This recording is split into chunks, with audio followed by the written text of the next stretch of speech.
In this video, we're going to be taking a look at the Rebel Fleet Trooper for the Vintage Collection, and he is VC52, or at least the original one was, which is this action figure right here. And he was released back in 2011 in the same wave as like the Bespin Han Solo and Bear Selfie. And then he was re-released yet again under the Rogue One banner, and he's part of the Tantive 4 set, which I have showed off on the channel a couple times before. But I haven't done an in-depth video for the figure as of yet. And I think he had a different VC number. I'd have to go back and check. But either way, it's pretty much the same exact action figure. The only difference is that the re-release of him has the photoreal tech, or the photoreal face instead. And of course, these guys are the template for the Troop Builder set. These four guys back here, which I do have a video of on the channel that I'd recommend checking out. But I always like the Rebel Fleet Troopers. I always wanted to get a whole bunch of them. Wouldn't mind getting more at some point down the road.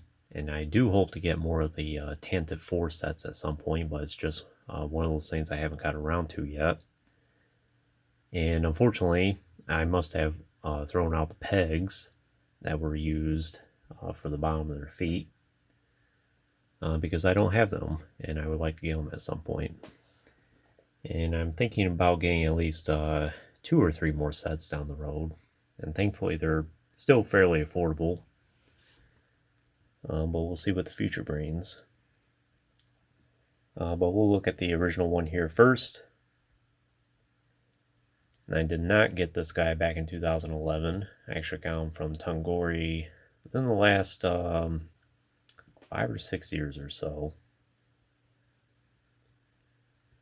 And for the most part, he's in great shape. The only thing that I wish was a little bit better is inside of his helmet here. It's a little big for him, so it doesn't stay on very well. Which is why I keep the cap on for this one instead. As you can see, the strap is a little wide as well. There is a little bit of a fix I can do for that. I could put the hat on backwards, and the stone does fit over him, making it a little bit tighter, and it's not really too noticeable. Although that might stretch it out a little bit more. I have had him displayed like that every now and then. But just to give him an alternative look, I think he looks pretty good with the cap too.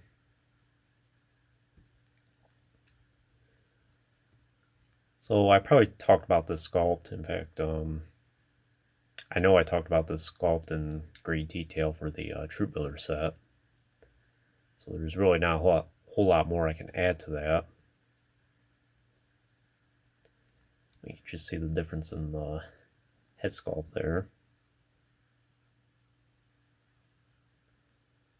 Not sure which character he's supposed to be based off specifically. I think a lot of people originally thought he was supposed to be based off of this guy here that we get a zoomed in look in the movie just before the stormtroopers breach the corridor there. It turns out it's not the same guy.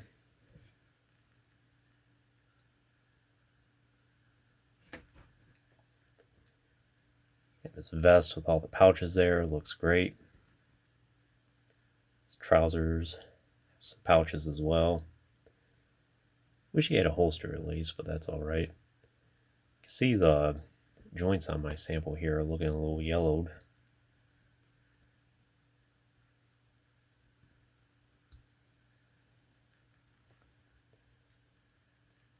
Have his belt here. With this vest, even though it's part of the sculpt in a way, it's almost like it's a separate piece. I think it's just a separate piece that's glued down on his shirt here.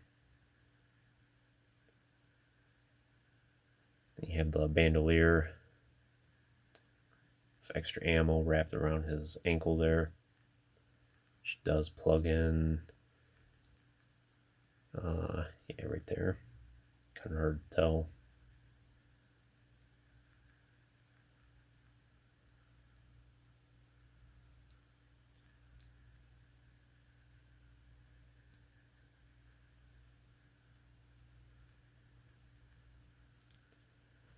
Articulation's pretty good. It does have the ball joint at the head, and then the hinged shoulders should go way past 90. And the hinged elbows, and the swivel wrist, swivel waist, and the swivel hips. And it does have hinged knees as well. A little fragile on this one here. And the hinged ankles as well. Ankle joints aren't painted over, as you can tell.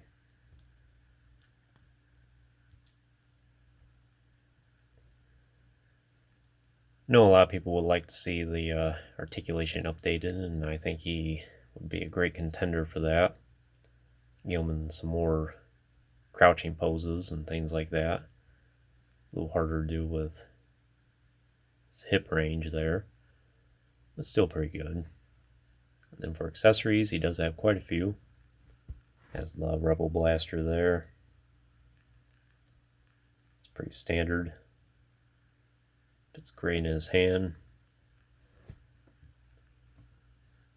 Of course, the cap here. The helmet. The antenna there. And then you have the scanner, which he uses on Yavin. We see the Millennium Falcon approach.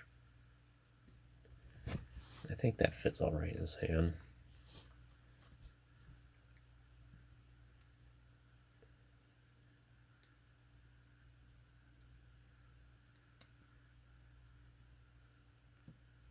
I'm glad Hasbro includes things like that.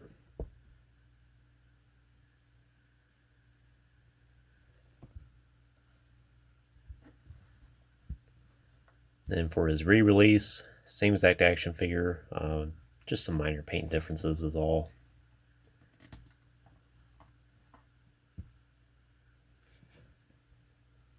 Of course, his helmet fits on a lot better. Much more plain looking for the black on his dome there, while this one's much more shiny. This one's much more matte.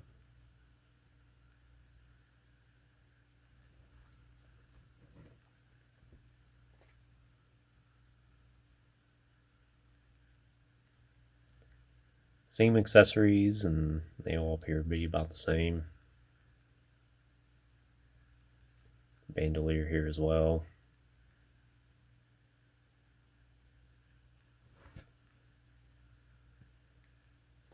This helmet fits on a lot better.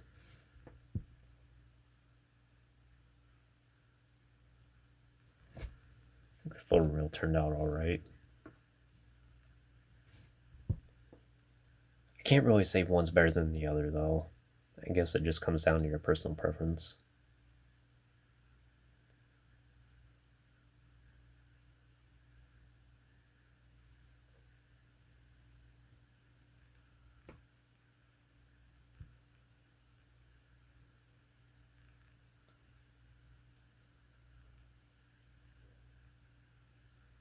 Hair is nicely detailed for both.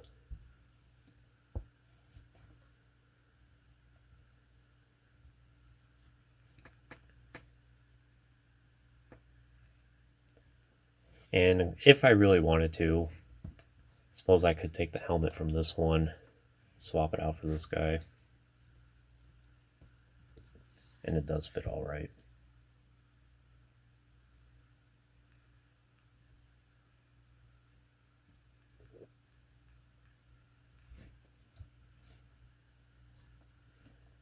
Or perhaps at some point somebody will be selling one down the road and I can get an extra one.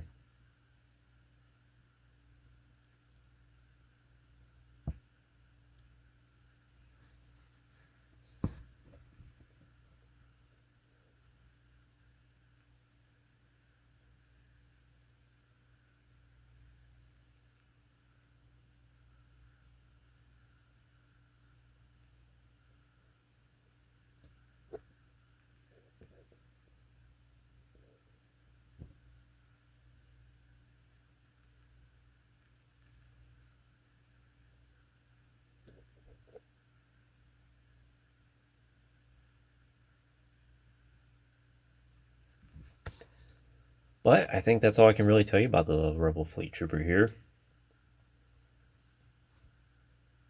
The original one. He looks great alongside the Troop Builder set here. Of course, now Leia. Proud of this little collection here. And like I said, would like to add more in the future. And same with the indoor commandos. I really like to get a whole bunch of them as well at some point. I was hoping Hasbro would do a Troop Builder set for them, but it hasn't come to fruition as of yet. Well, hopefully in the future. But would I recommend the Rebel Fleet Trooper for your collection? I definitely would. He's a great action figure. If you want some more Rebels to fill out your Rebel display, or you need someone for the Stormtroopers to have action with, it's a great contender for you.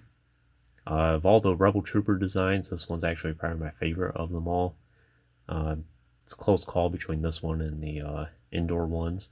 Hoth ones are great too, but there's just something extremely iconic about this look here. I'm glad to have a little bit of a collection of them. Would like to get some more of the older sculpts as well. Those still look pretty good after all these years. But we'll see what the future brings. But anyways, that concludes this review. I hope you enjoyed it. Stay tuned for playing more in the future. There's always more to come. If you haven't already, please like the video and subscribe to the channel. I appreciate your support. And check out the links in the description if you haven't done so already. And as always, thanks for watching.